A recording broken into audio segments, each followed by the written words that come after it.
At Earthlink, we believe the internet can change the way you live, the way you work, the way you learn.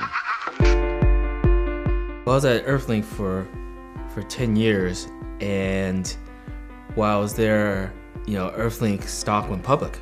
And overnight, my stock options were, several $1 million. I show up to work the next day, and there were administrative assistants showing up, in their new, Audi TTs, and VPs showing up in their, new Mercedes Benzes. And I came to work with my my car, the 91 Geo Metro, 3 cylinders. I'm Tom, and this is my wife Bree, and we live in Pomona, California, which is a suburb of Los Angeles.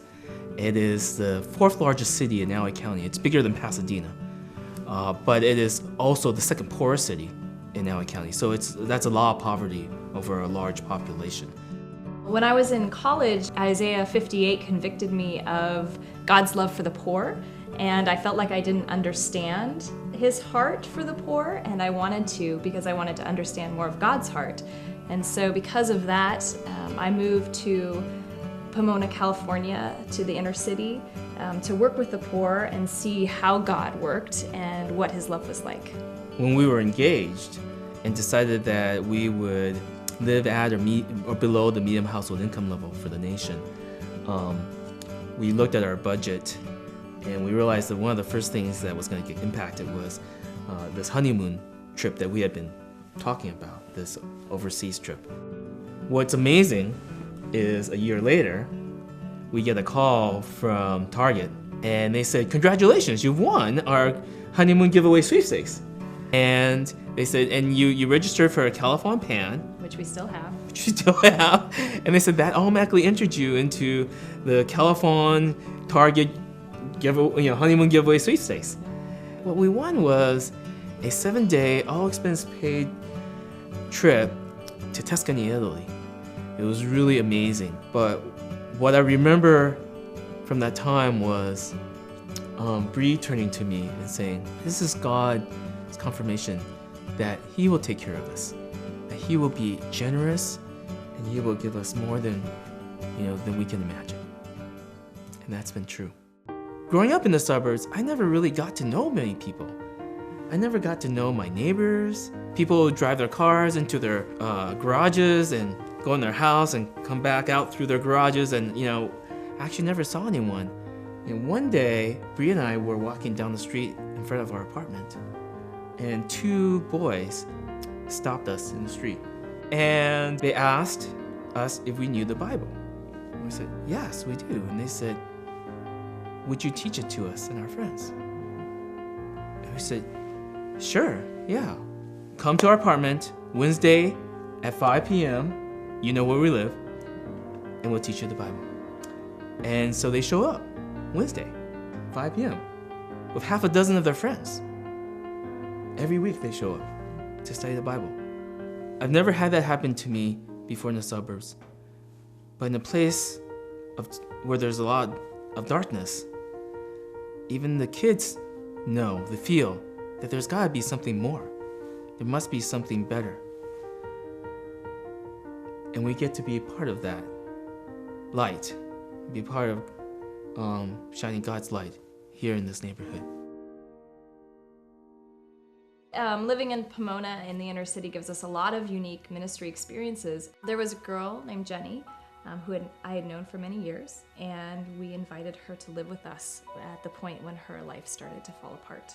Well, in the first month, she put on 10 pounds because she was just eating regular meals again and getting up at a normal time, getting to school. I went to the high school and got her transcripts, and she was still failing every class across the board. But in the remaining 12 weeks of school, she got all her grades up. She finished with A, B's, and C's. That year, as with other years, we continued to live on the medium household income level, which was about $45,000 that year. But on Jenny, we probably spent an extra $30,000 just on her. We saw Jenny's life completely change in 12 weeks from being a very undernourished and depressed young girl to really coming alive. And it was amazing that God would have us be a part of that transformation for her in her life. And I think we have to just believe as people who follow Jesus that our lives can make a difference when we follow him in what we're called to do. I had heard from a good friend, neighbors that we'd known for 15 years, that they were not living in their apartment anymore, and they were living in their mom's place with a heroin addict in the living room and the TV on all night. And I could see in the kids' faces that their life was just crumbling and that they really weren't doing well because of the environment. Even though Irma's a great mom, Jerry's a great dad, you can't really raise a family in a living room with people coming in and out and heroin needles all around. Bree and I started thinking about the idea that maybe God was calling us to invite the Reyleses, Jerry and Irma, and their kids to move in with us. It was amazing to be family together. And it was, similar to when we had Jenny live with us, just a sense of family, her being part of our family, the power of family.